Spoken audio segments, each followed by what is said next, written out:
Hey, it's Rachel Cooke, your modern mentor. I'm the founder of Lead Above Noise, a firm specializing in helping leaders and organizations crack their activation codes, finding the simple tweaks to enhance both performance and engagement. Well, here we are, new year and all. We, like the royal we, have a bit of a love affair with the new year, the clean slate, that chance to start fresh down the path to success. And we, again, royal, tend to default to the New Year's resolution. Me, I let go of those a while back. They tend, in my experience anyway, to rely on too many shoulds. I should weigh less, run more, read, meditate, delete Instagram, and on and on. I'm kind of over the shoulds. I prefer to focus on what I want to achieve, what feels meaningful to me, how I want to define a successful year for myself. So today, I invite you to do the same. Set a resolution if you want, but none are required to follow this plan. We're coming off an intense year, and many of us have been overwhelmingly busy, running, balancing, and juggling, and we've kind of lost the thread of what we're actually pursuing. Remember, Modern Mentor is about defining your version of success and achieving it on your terms. So what does success look like for you this year? Not where should you be, but where do you want to be this time next year? In a new job, with a new skill, or doing similar work but with more balance, maybe newly certified, or in a leadership role.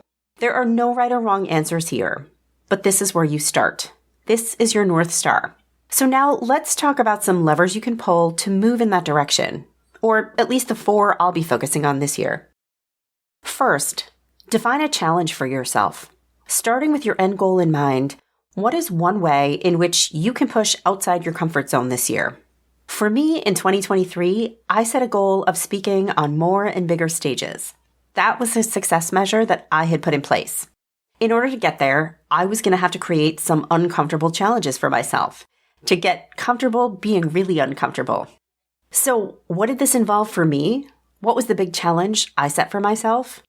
It was so uncomfortable, but it was really putting myself out there in ways like publicly posting my speaking reel all over LinkedIn, and actively searching for relevant events and positioning my expertise as a value add for their conference attendees, and reaching out to past and current clients for advice and suggested events along the way, and even event introductions where relevant.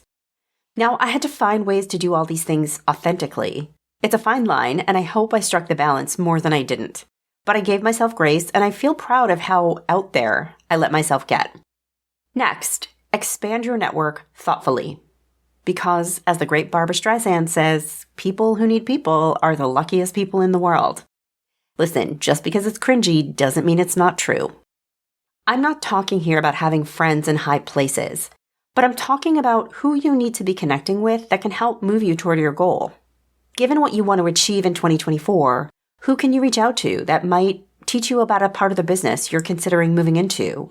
Or give you an opportunity to lead a project or coach a team member to ready you for a leadership role, or make an introduction on your behalf, or help you understand and navigate the politics of your organization.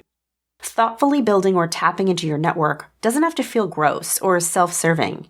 When you ask a thoughtful question and invite someone in to support you, and you offer some piece of value in return, this can be a win for everyone.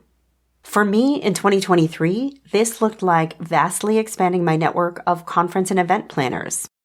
This can feel uncomfortable, even for me, but I took my own advice and I reached out in ways that didn't seem overly self-serving. Instead of just aggressively pitching myself as a speaker, I reached out in curiosity about their event, their audience, and their objectives. And I engaged in conversations about what success for them could look like.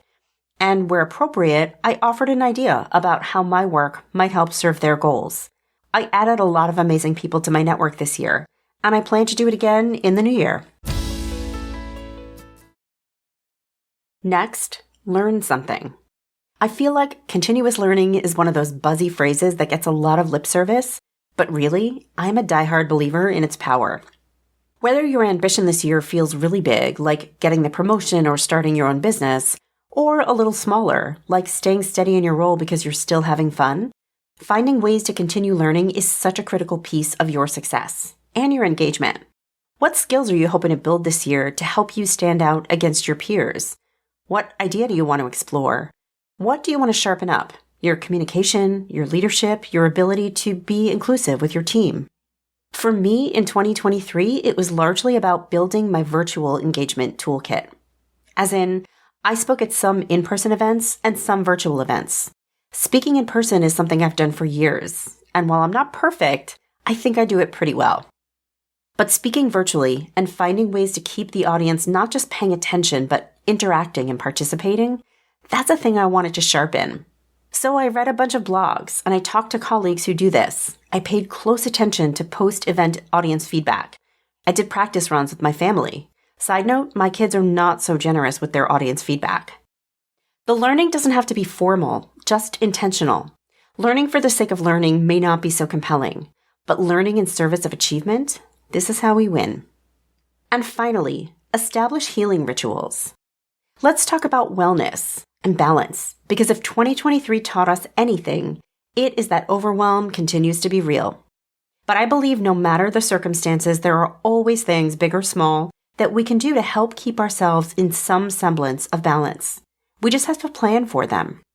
So what routines or rituals, checkpoints or reminders can you create to help keep yourself feeling well and energized? For me, speaking is a privilege and a delight. I enjoy it. It gives me a huge rush.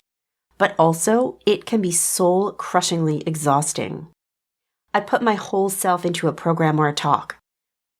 And I know I need spots of recharge in my calendar as well. And yes, I do literally schedule these.